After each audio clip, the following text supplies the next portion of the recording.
numbers. If it does not meet your ROI, it's not worth it. It's not. Do not become emotionally attached to that property. What paying myself means is that I'm actually equipping myself with the skills to actually better what I'm actually going to be doing. Secondly is that we have to come up with reputable and solid funding mechanisms. So we don't have to always rely on somebody to fund us. We don't always have to complain if we're not getting funding. Season 2. We did say that season 2 we've got something nice coming up for you. Yes, definitely. We actually walking properties. This is the property that we first walked, right? Guys, season 2 is all about taking you through everything that we've spoken about. So now, specifically what we want to tell you about is distressed properties. So we buy distressed properties, refurb them, then sell it back to the market. So this is one of the properties that we're viewing. Guys, it's massive. It's massive. It's on a hill. It's on a hill. There we go. So now today what we're actually going to talk about, the first thing is that we're actually going to show you the property that we actually went on to view. We're going to package it and we're going to try to sell it to people, right? Then the second part of the video is going to be actually what we actually learned in a network session, right? Because now you always hear us saying that we actually have to invest in yourself before you actually do anything, right? So now today what we're actually going to be doing is that the first part would be, second part, investing in yourself. Guys, with property, when do you make profit? When do you make profit? You make profit before you even buy. Before you buy. So that means we've ran our numbers. We saw that this is a proper property that we can sink our teeth in. So what happened today was that we viewed the property, we walked the property, and then, I mean, it's distressed, guys. A distressed property, a normal buyer will be like, hey, what's happening here, man? I see so many things. But then an investor will be like, wow, this is amazing. This is opportunity. Opportunity. That's what we saw with this distressed property. Definitely. And one of the things that I like that we talked about with the estate agents that we were busy with, right, is creating relationships, right? Don't try and steal something from someone, right? Give the person the value that they're actually giving back to you, right? So now if I'm going to give you a service, give me the value of the service that I'm giving to you. Importance of negotiating, guys. With property, this is not boxing. We're not trying to jab somebody out or rob them.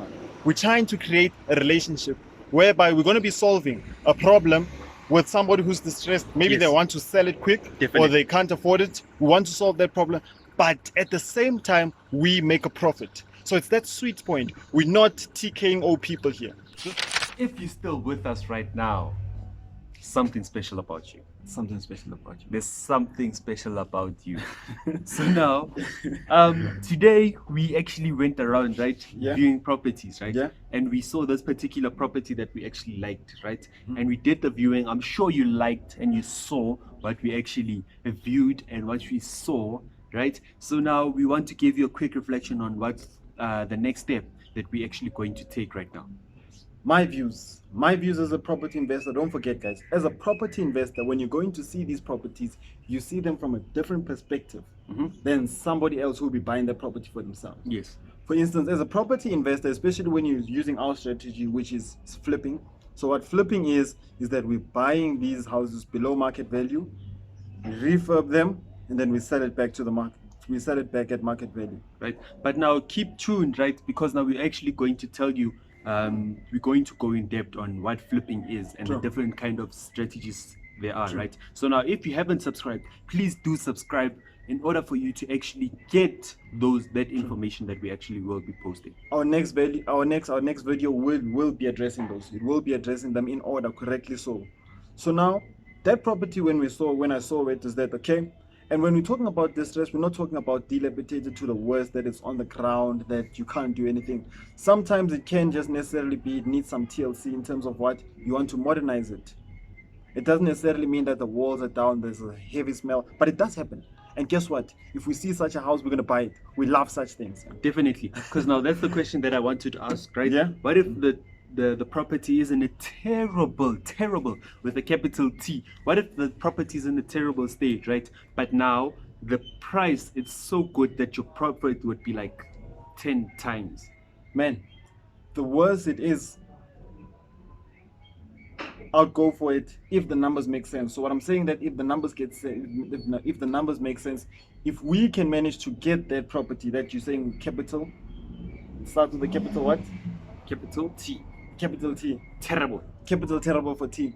So I'll go for it if we get it at a good price. Definitely.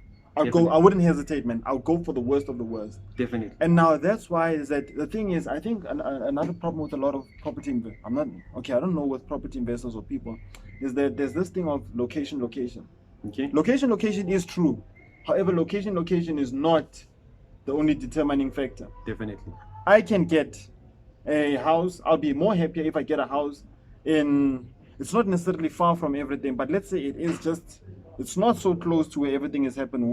Let's say from your hospitals or your schools or your CBD. Let's just say it's right in your location. But then now you find it at a price whereby you know that your ROI is going to double. Your ROI and the time that you're actually going to be spending in that deal is not going to be so much. I'll go for it. Definitely.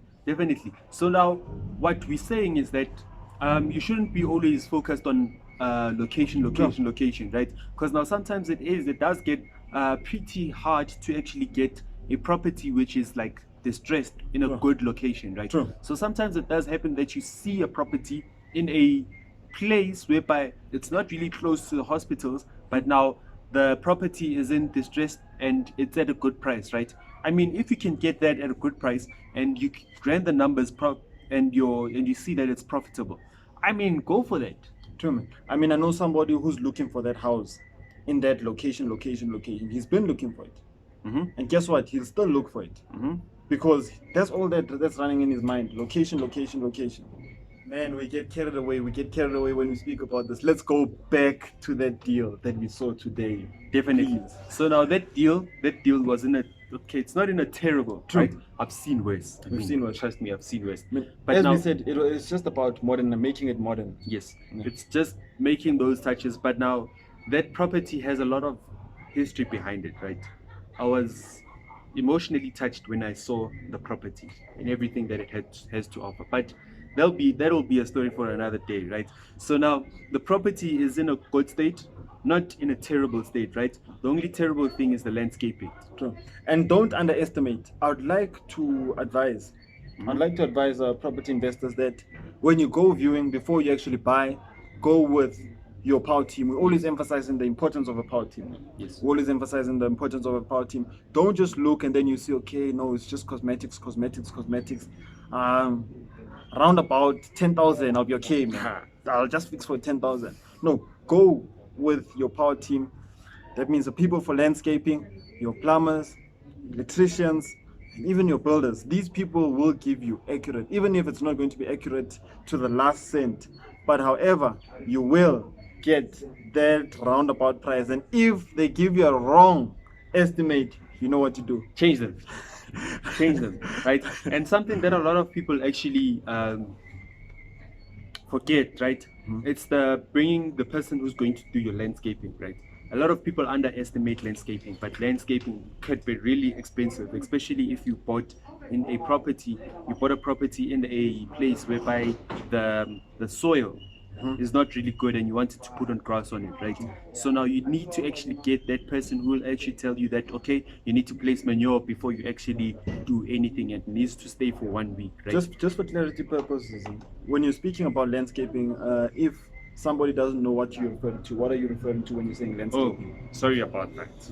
When you're talking about landscaping, you're talking about the gardening around the house, right? So now that will also include your pool, right? So now whenever you go for a viewing, make sure that you always bring your power team with to actually give you a roundabout figure of how much you're going to spend, and always work on your worst case scenario.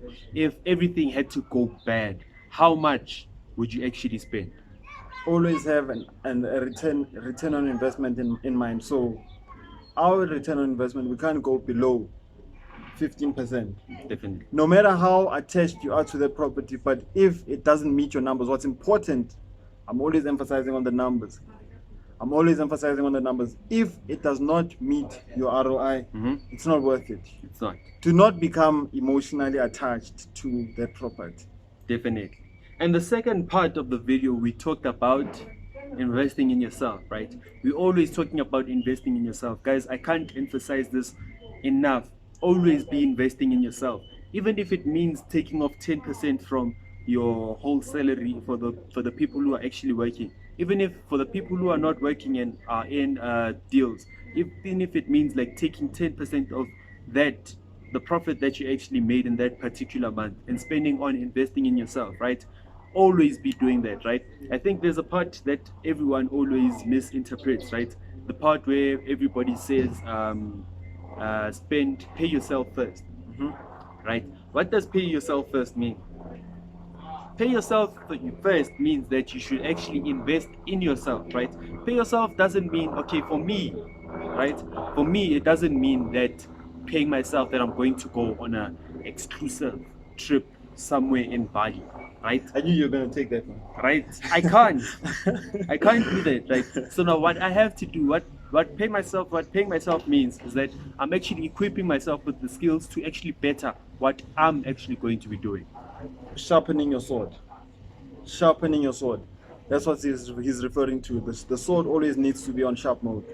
Yes. So now that's why we'll always emphasize, always be investing in yourself. I mean, when we invest in ourselves, we'll always take a 2-minute clip, maybe 4, maybe 5. How many minutes do you think?